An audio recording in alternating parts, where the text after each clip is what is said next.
मग तू सांग 27 आणि 25 किती? राहू दे चोबा, एवढी मोठी होऊन सुद्धा साधा एक गणित येत नाही. मोहन तू सांग 27 आणि 25 किती? 27, 25, 52. बघ शोभा, मोहन किती हुशार येते. मी तुला सांगणारच होते. राहू दे, मोहनने आधी सांगितलं. तू काही हुशारच नाहीयेस, तुला येतच नाही गणित. कार्टे, हा?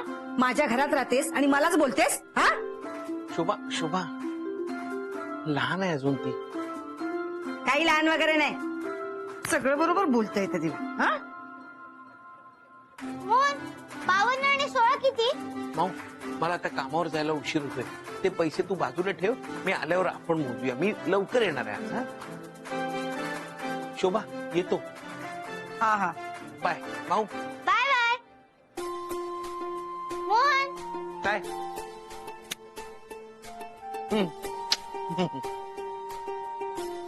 येतो येतो मी येतो. मुन्या कामावर गेला म्हणजे आता ही गणित विचारून मला त्रास देणार. डोक्याला तापच आहे. झोपायचं नाटक करते.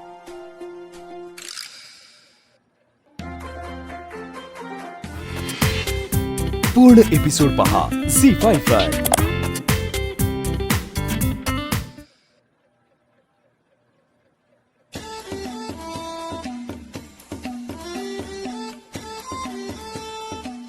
डॉक्टरांनी किती वेळा सांगितले तुला बाहेरचं काही खात जाऊ नकोस म्हणून. अगं कधीतरी खायला काय होतं? कधीतरी, हा? हे तुझं कधीतरी ना आठवड्यात 2-3 वेळा होतं. आई मला सांगते काय ग, तुझी काळजी वाटते म्हणून बोलते ना मी. तू प्रत्येक वेळेला तुझ्या मनासारखं करते, हा? आई, त्या माऊने आधीच माझं डोकं फिरवलंय, आता तू माझं डोकं फिरवू नको.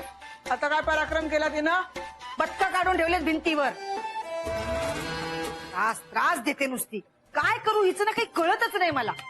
बाहेर जाऊन खेळ म्हटलं तर म्हणते सगळे शाळेत गेलेत, कुणाबरोबर खेळू? ए चांगले 2-3 रट्टे ओढ पाठीवर, येईल वटणीवर. नाही नाही, असं दुसऱ्यांच्या मुलीला मारायचं बरं नाही वाटत ग. काय होतंय त्याला? आई, माऊला शाळेत घातलं तर मोन्या पण परवा म्हणत होता की माऊला शाळेत घालायला हवं, म्हणजे त्रास तेवढा कमी होईल ना. शोभे, आयडिया चांगली आहे. आयडिया चांगली आहे ग, पण प्रॉब्लेम आहे. का?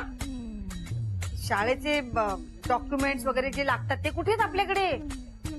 तू काळजी करू नकोस. एक मॅडम माझ्या ओळखीच्या आहेत, त्या घरी येतील आणि सगळं काम करतील. हे बघ, आपण ना म्युन्सिपाल्टीच्या शाळेत टाकून देऊया तिला. हा चालेल. पण त्या बाईला विचार आधी, शाळेत जायला तयार आहे का? तर तुला जायला लागायचं.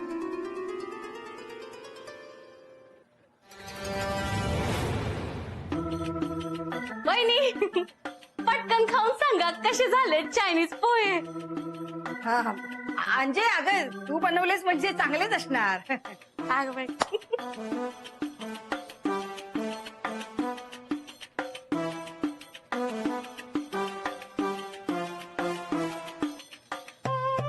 काय वहिनी, कसे झालेत?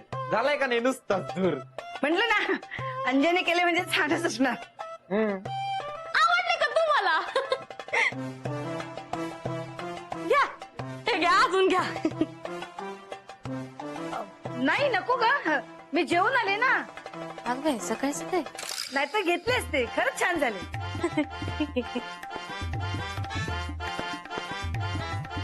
अंजे, राहुल, तुमच्याकडे एक काम होतं.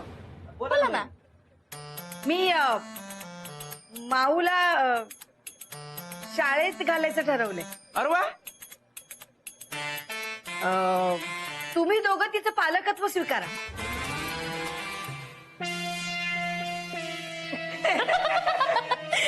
वहिनी काय मजाक करतात तुम्ही?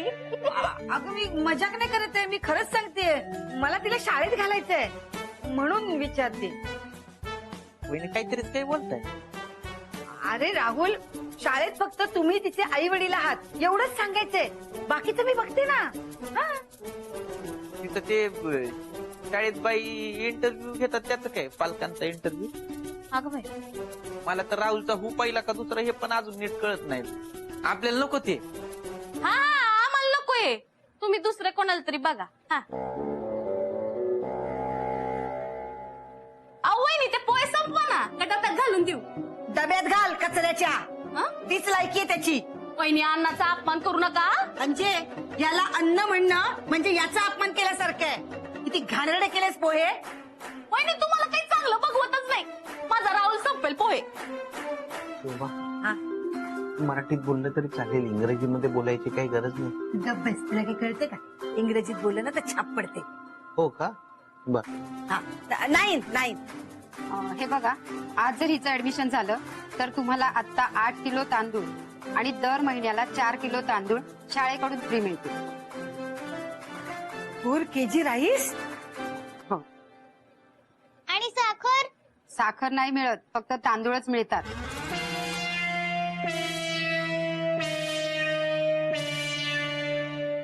ए, माऊ, माऊ, अगं बाळा, कुठे आहेस तू? ये इकडं. आऊ. बाबा, बाबा, माझा बाबडा तो. गो, गो, बाई. अगं कुठे होतीस तू? हा?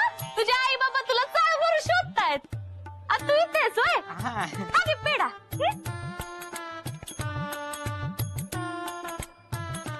हे तुझे आई वडील आहेत? हो मला अजून पेढा देऊ. हो. बाय. काय ग माऊ, तू इथे काय करतेस? चल ग आपल्या घरी चल. नमस्कार मॅडम. नमस्कार. मुलगी आहे माझी.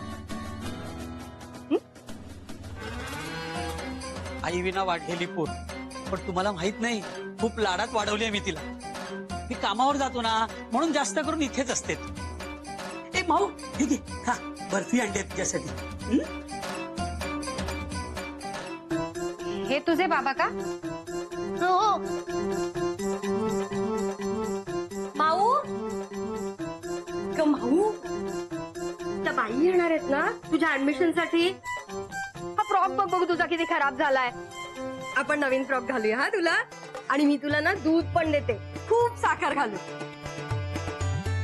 तुम्ही कोण? मी हिची आई. माऊ, माऊ, अगं बाळा कुठे फिरत असते? चल, आता तुम्ही कोण? मी हिची आई.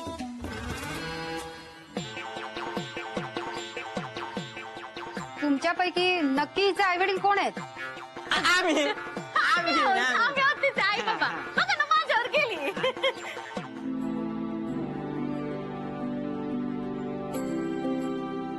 माऊ काय झालं? मोहन, मला पण शाळेत जायचं होतं त्या चिंटू आणि पिंटू सारखं. माऊ तुला मी एक गोष्ट सांगतो. पूर्वीच्या काळी ना एक एकलव्य नावाचा मुलगा होता आणि ना त्याला धनुर्विद्या शिकायची खूप इच्छा होती. धनुर्विद्या म्हणजे काय माहितीये का? धनुष्यातनं बाण मारतात ना ते शिकण्याची. आणि त्यावेळेला ना द्रोणाचार्य नावाचे प्रसिद्ध शिक्षक होते, ते धनुर्विद्या शिकवायचे. तर एकलव्य द्रोणाचार्यांकडे गेला आणि त्यांना म्हणाला, मला तुमचा शिष्य बनवा, मला तुमच्याकडनं धनुर्विद्या शिकायची. द्रोणाचार्य म्हणाले, मी नाही तुला शिकवणार, जातो. पण मग एकलव्य निराश नाही झाला, तो असा खचला नाही, शांत नाही बसला. त्यांनी काय केलं माहितीये का? त्यांनी द्रोणाचार्यांचा एक पुतळा बनवला आणि त्याच्या समोर तो धनुर्विद्या शिकायची प्रॅक्टिस करायला लागला. आणि पुढेच दिवसात तो सर्वश्रेष्ठ धनुर्धर झाला. मोहन, म्हणजे मी पण त्या बाईंचा पुतळा बनवू का? नाही माऊ, तुला पुतळा बनवायची गरज नाही. एकलव्य कुठे शिकत होता सांग? निसर्गाच्या सानिध्यात. त्यांनी असा उड्यावर त्यांचा पुतळा बनवला होता. निसर्ग खूप मोठा शिक्षक आहे, तो आपली परीक्षा घेत असतो. फक्त आपली शिकण्याची तयारी पाहिजे. आणि आपली शिकण्याची जर का तयारी असेल ना तर आपण कुठल्याही संकटांवर मात करू शकतो. पण मोहन, मला साधं गणित येत नाही. अगं ते मी शिकवीन तुला. अगं गरजेपुरती आकडेमोड आली म्हणजे बस झालं. बाकी सगळं शिकवायला कोण आहे? निसर्ग. मग दे टाळी. पूर्ण एपिसोड पहा झी5 वर.